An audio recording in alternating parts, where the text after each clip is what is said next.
오늘 우리에게 주시는 하나님의 말씀은 에베소서 4장 11절로 14절까지 말씀입니다.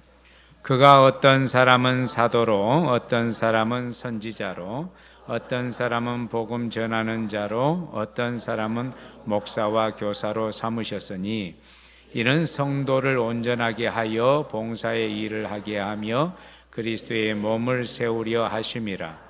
우리가 다 하나님의 아들을 믿는 것과 아는 일에 하나가 되어 온전한 사람을 이루어 그리스도의 장성한 분량이 충만한 데까지 이르리니 이는 우리가 이제부터 어린아이가 되지 아니하여 사람의 속임수와 간사한 유혹에 빠져 온갖 교훈의 풍조에 밀려 요동하지 않게 하려 함이라.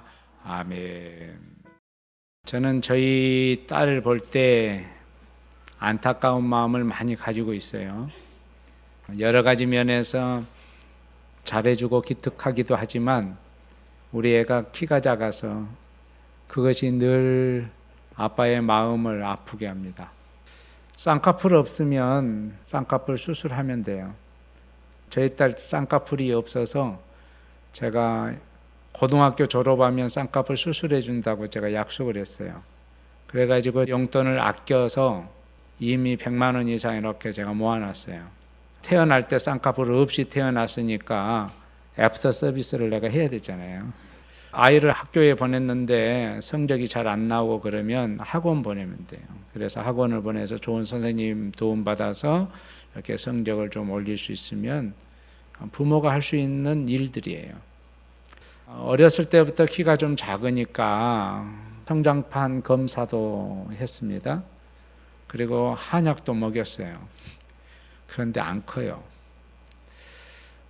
주변의 이야기를 들어보니까 성장판을 자극해주면 키가 큰다고 그러더라고요.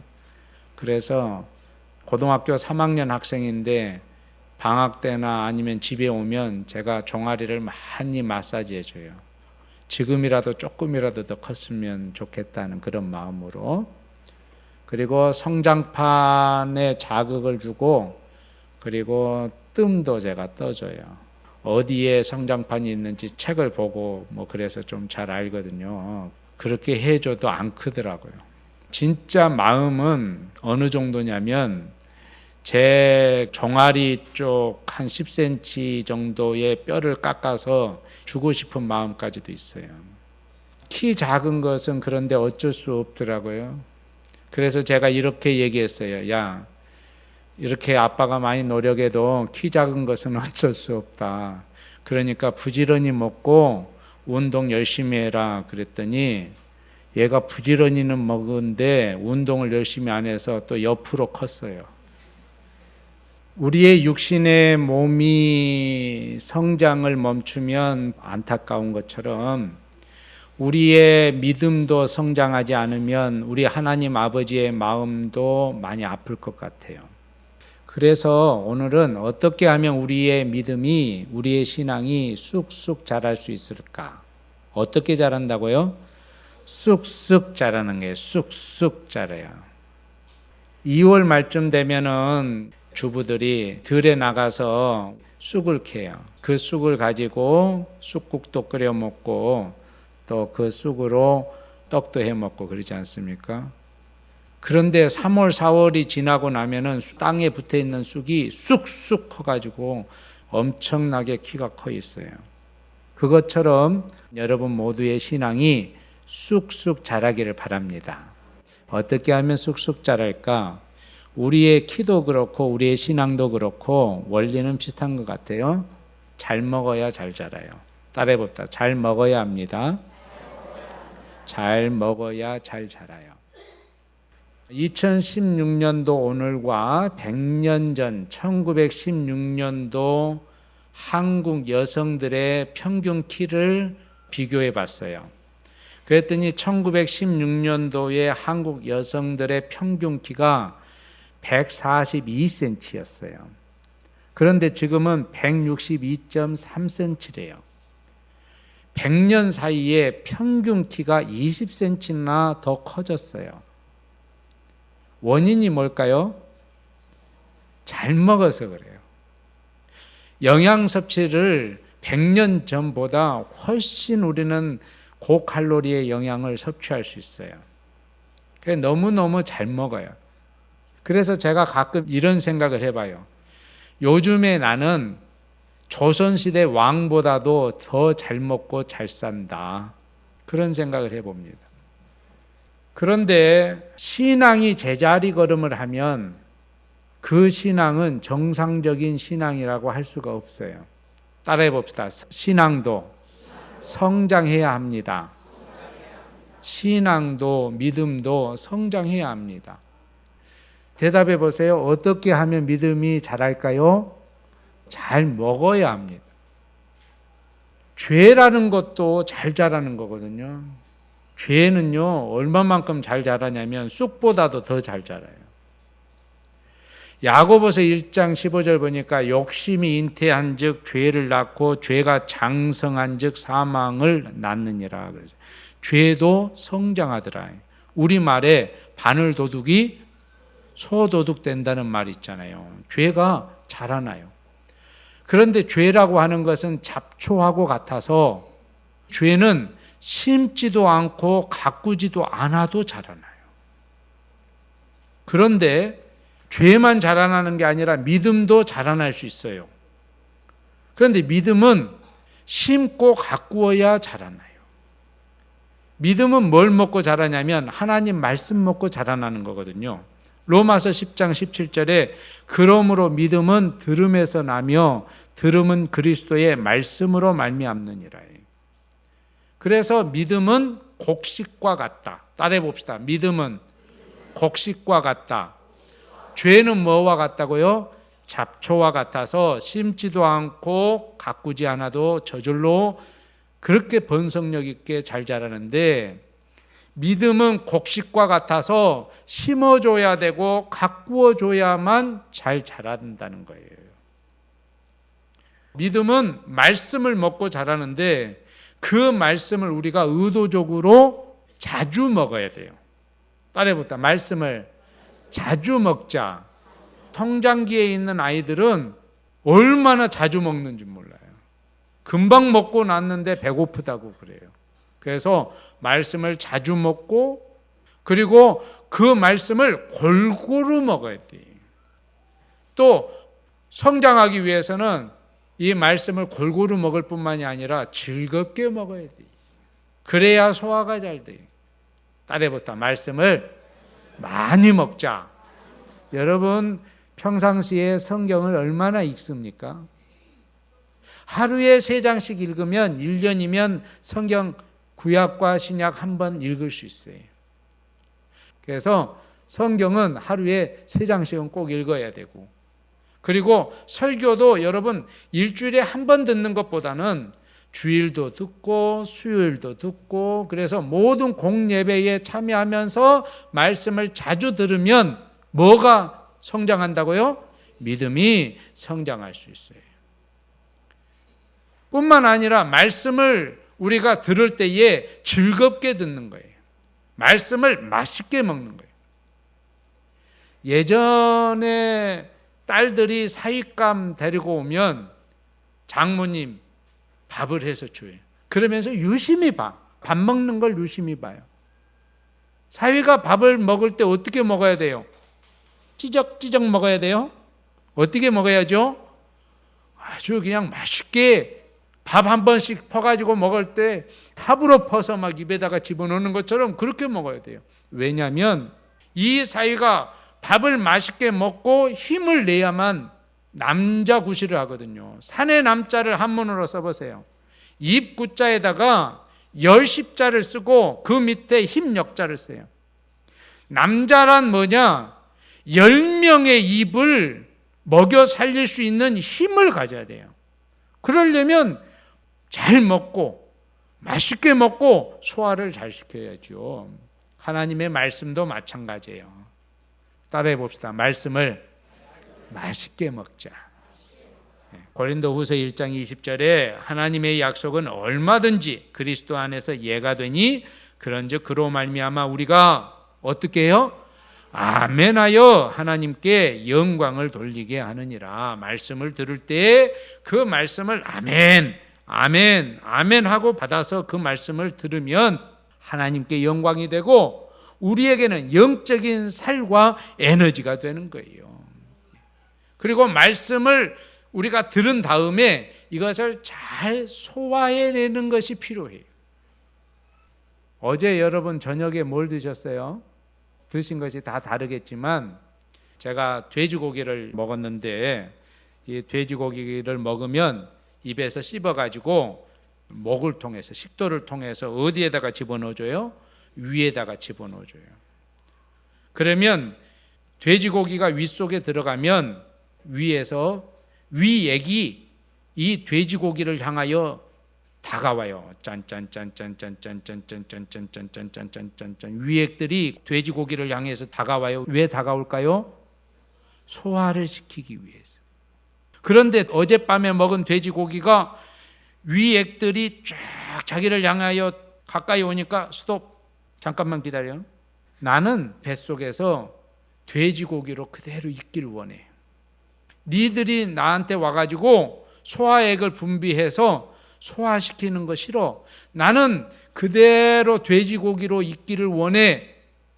그래서 위에 들어간 이 돼지고기가 소화가 안 된 상태에서 하루를 지냅니다. 이틀을 지냅니다. 열흘을 지냅니다. 내 몸이 어떻게 될까요?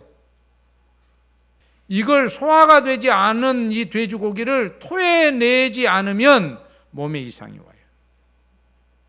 우리 몸에 들어간 모든 음식물이 위액을 통하여서 소화가 되어지면 피가 되고 살이 되고 힘이 되지만 그러지 않으면 이걸 토해내야만 내가 살 수가 있어요.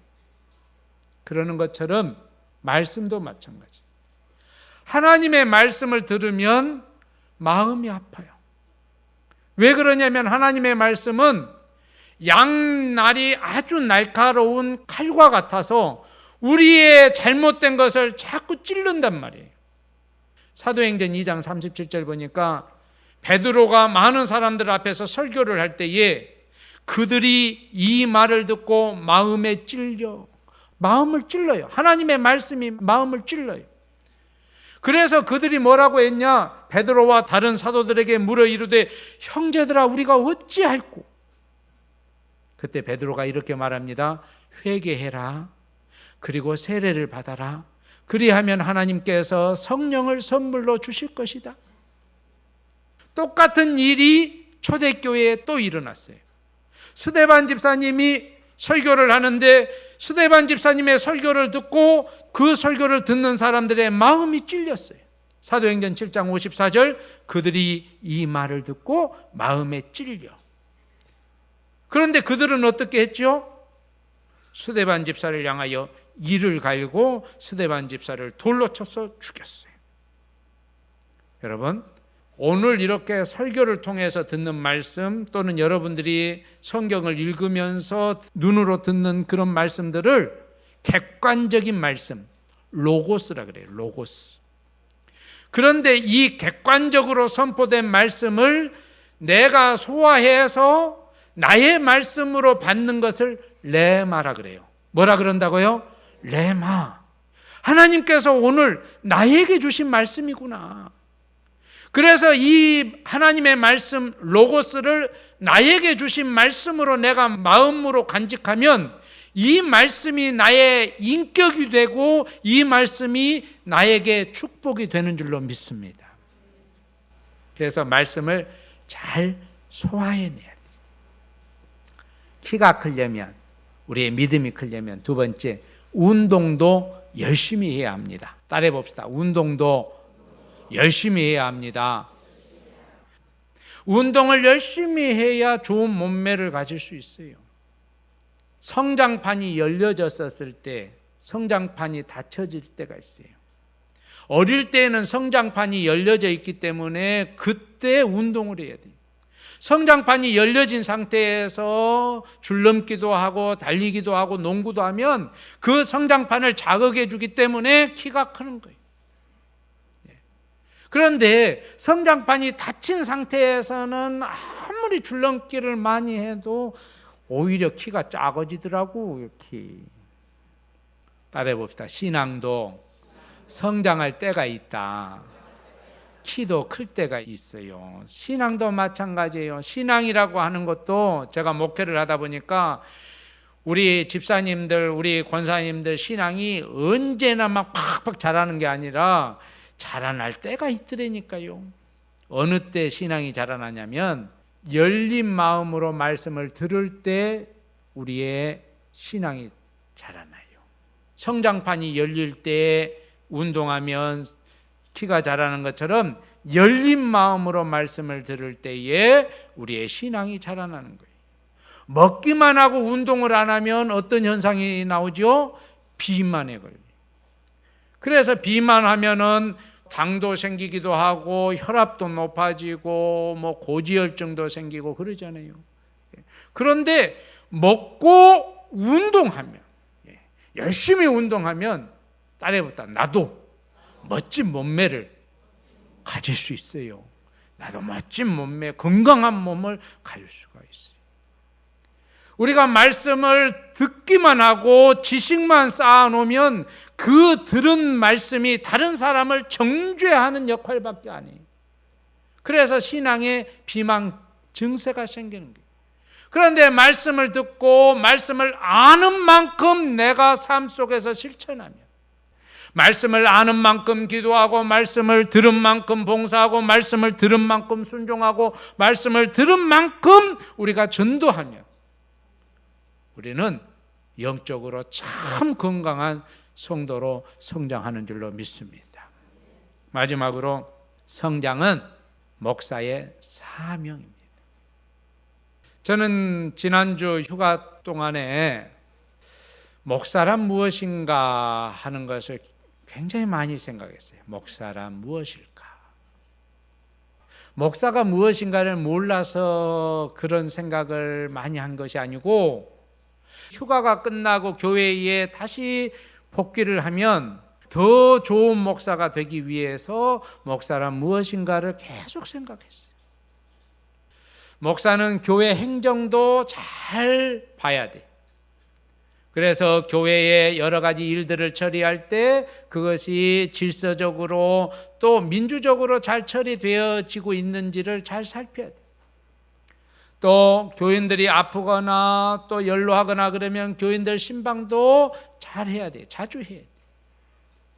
교인의 애경사도 잘 챙겨야 돼. 또 교인 관리도 열심히 해야 돼. 또 교회 관리도 열심히 해야 돼. 그래서 한 번쯤 이렇게 둘러보는 거예요. 교회를 늘 둘러봐요.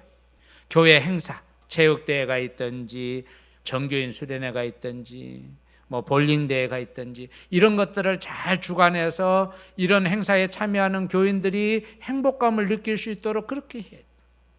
물론 목사는 설교도 또 교인을 가르치는 일에도 열심히 있게 준비해서 성의껏 잘 설교 준비를 해서 설교해야 돼요. 그런데 목사에게 주어진 가장 중요한 사명이 있어요. 무엇일까요? 교인들을 성장시키는 일이에요. 따라해 봅시다. 교인들을 성장시키는 일이다. 교인들을 성장시키는데 목표는 어디까지냐? 그리스도의 장성한 분량에 이르도록 성장시키는 거예요. 그런데 교인을 성장시키기 위해서는 목사 자신이 먼저 성장해야 돼요.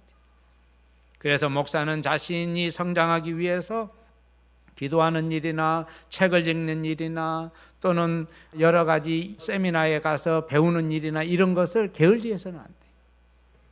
그런데 성장하는 것은 꼭 즐거운 일만은 아니에요. 성장에는 고통이 따릅니다. 그런다 할지라도 따라해 봅시다. 성장은 축복입니다. 성장은 축복인 거예요. 그래서 목사는 목사 스스로도 성장하기를 위해서 노력해야 되고 우리 교인들을 성장시키고자 노력해야 돼요.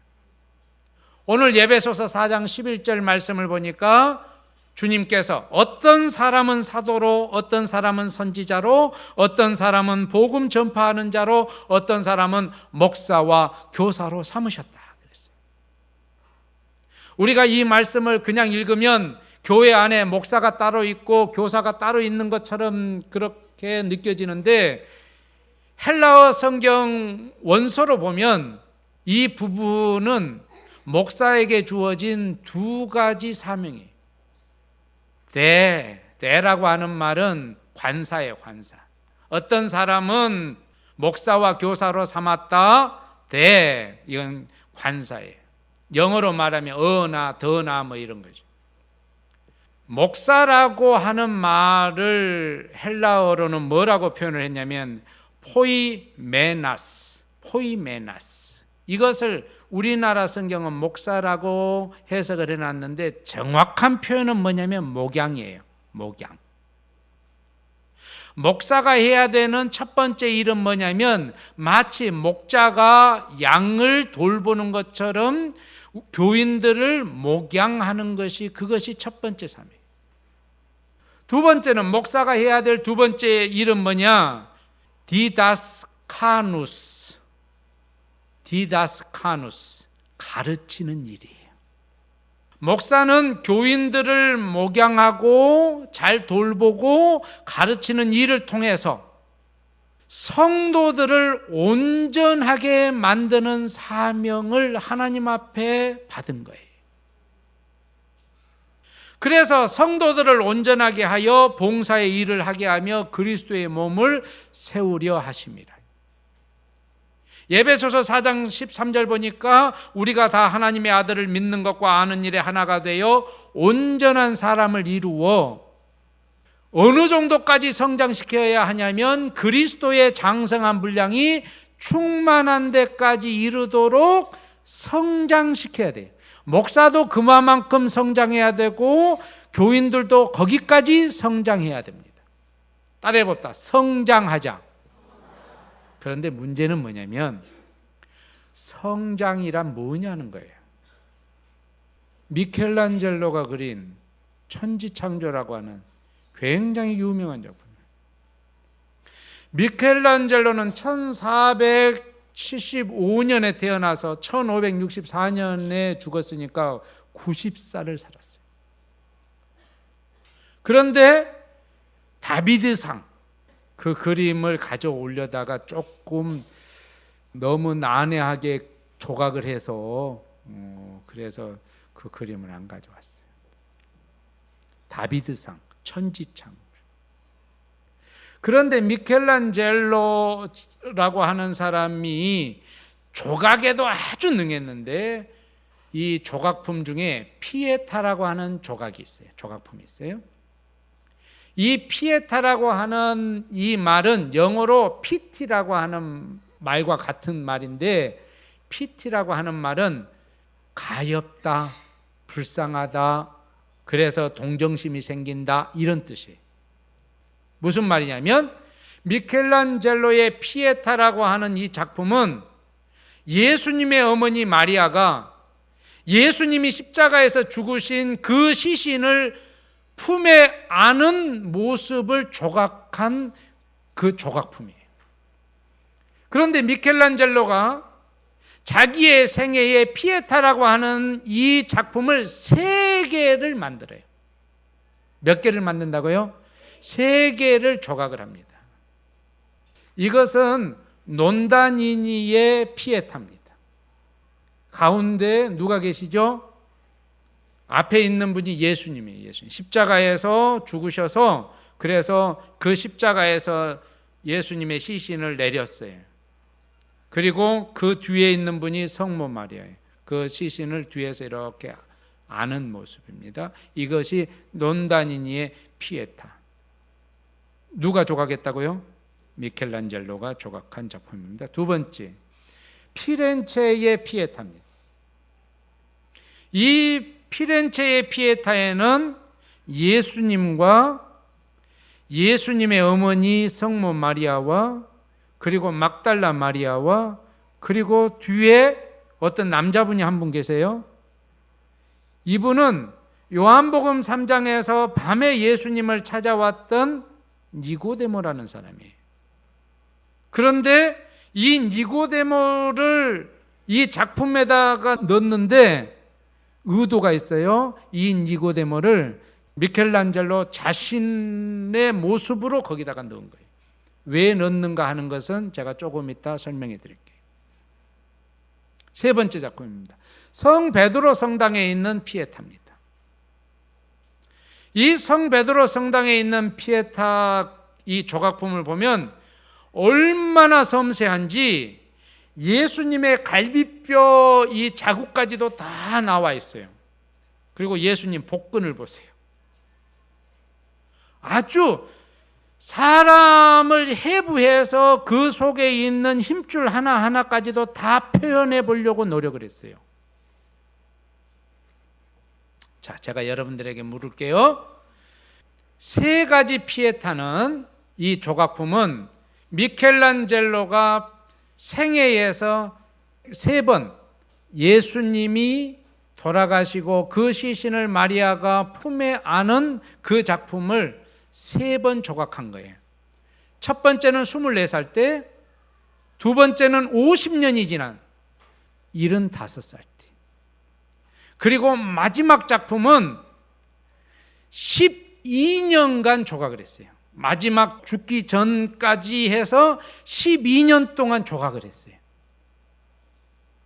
어떤 게 24살 때 조각했던 것일까요? 어떤 것이 12년 동안의 수고와 노고를 통해서 만든 작품일까요?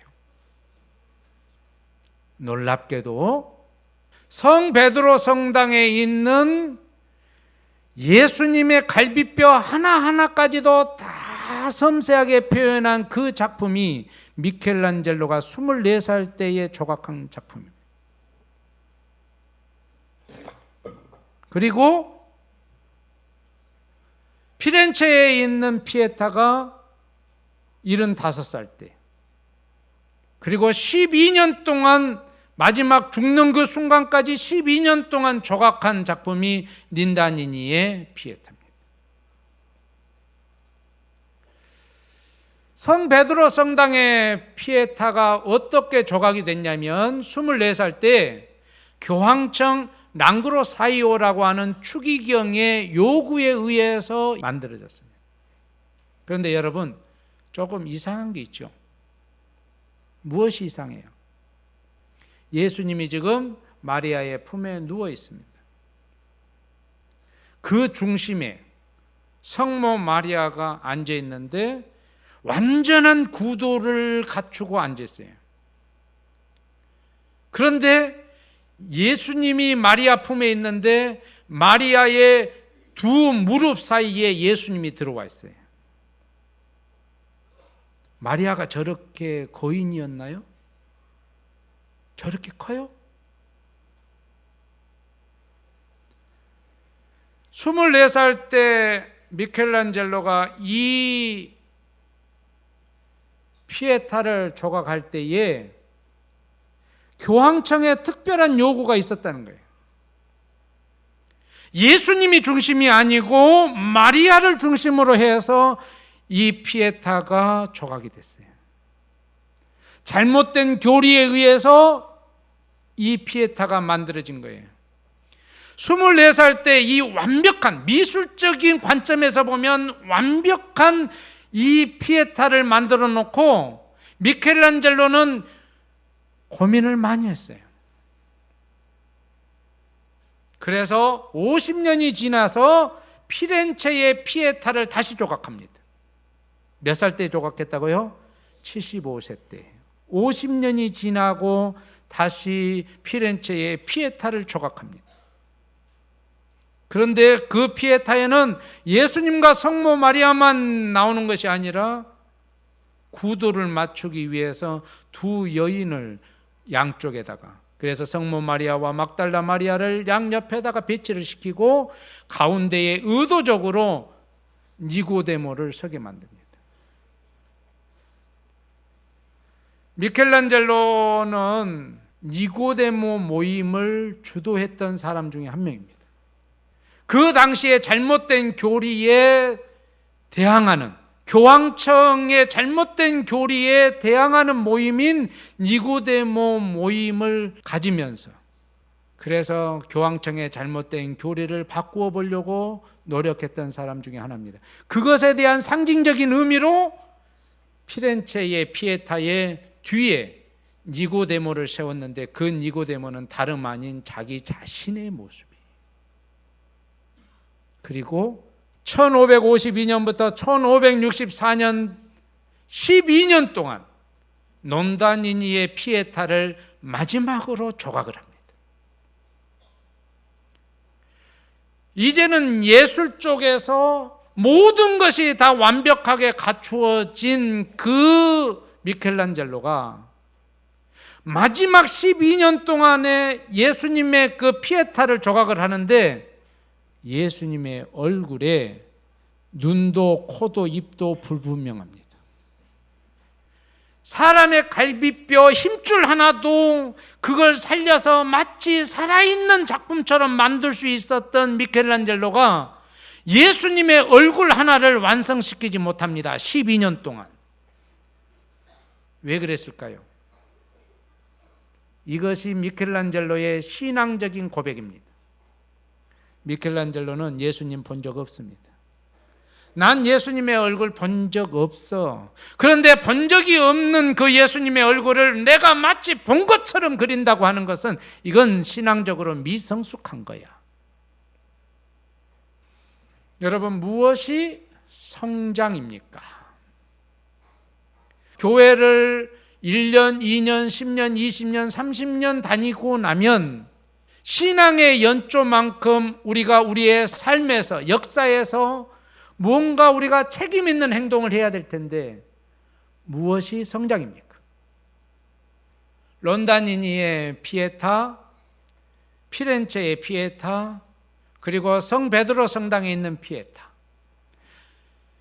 기술적인 측면에서나 미술적인 측면에서는 아마 성 베드로 성당의 피에타가 가장 우수한 작품일 것입니다.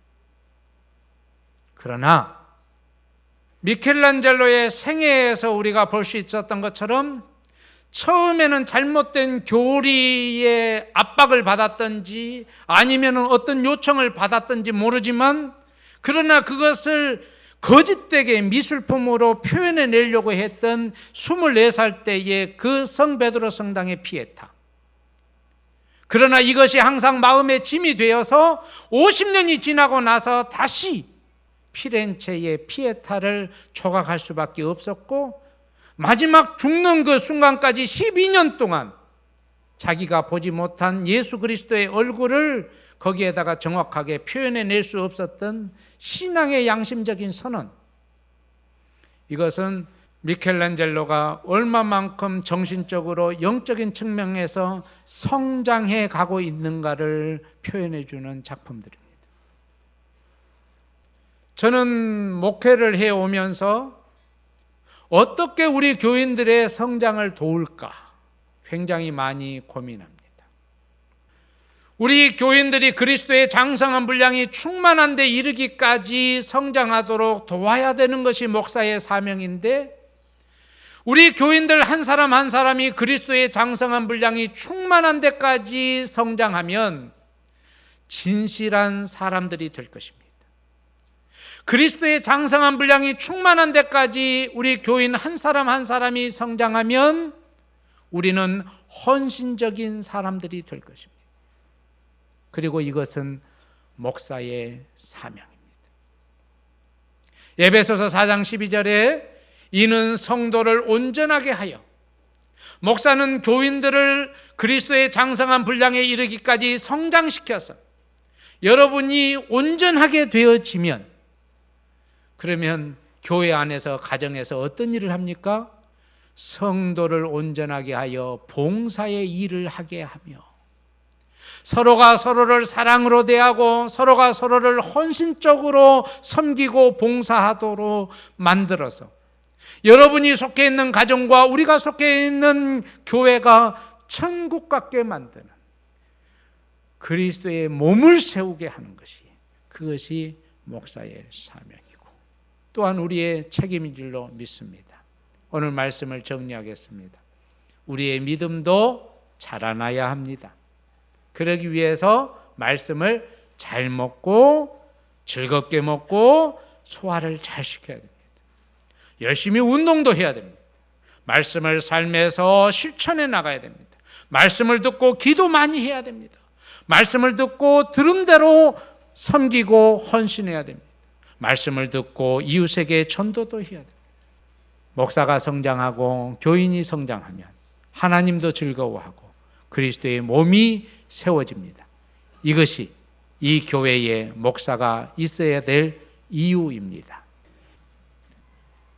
이제는 우리 주 예수 그리스도의 은혜와 하나님 아버지의 그 크신 사랑과 성령의 감동, 감화, 교통하심의 역사가 우리의 믿음이 그리스도의 장성한 분량에 이르기까지 성장해서 주님의 사랑으로 섬겨 우리가 속해 있는 가정과 교회가 하나님 나라 되기를 원하는 우리 모든 성도들과 이들의 가정과 산업과 직장과 자녀들과 해외에 나가 있는 우리의 가족들과 군에 있는 우리의 아들들과 병상에서 주님의 은혜를 더욱 간절히 애타게 기대하는 우리 환우들 머리 위에 지금부터 영원토록 함께 하시옵기를 간절히 축원하옵나이다. 아멘.